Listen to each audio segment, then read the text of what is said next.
lupa. Yan, 10 yan. So, lalagyan natin ng tubig para bumaba ang tubig, ang lupa. Yan.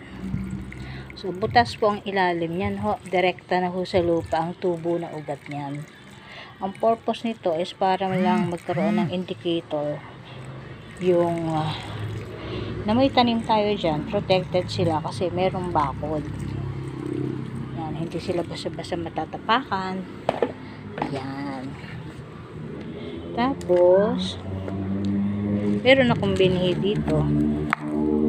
Ito, nilagay ko sa container.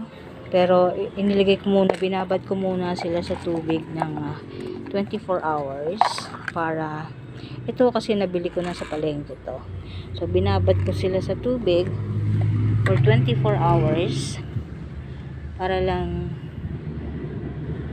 ayan. Ito ay buto ng okra. Lalagay lang natin sa ibabaw. Saka natin sila tatabunan ulit.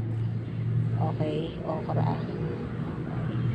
Tigda dalawa na para siguradong may mabubuhay kasi hindi naman lahat palaging buhay. 'Di ba? Okay, so dalawang buto. Okay.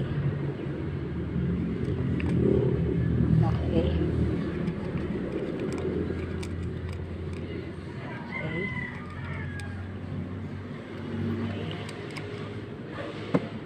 Oh, ang dami. 2, 4, 6, 8. 1. Yan. Okay. Tapos, ito ay pipino. So, lagyan natin dyan. Ganun din, tigda dalawang binhi. Okay. Tapos, nag-iisa na to. Okay. And the rest,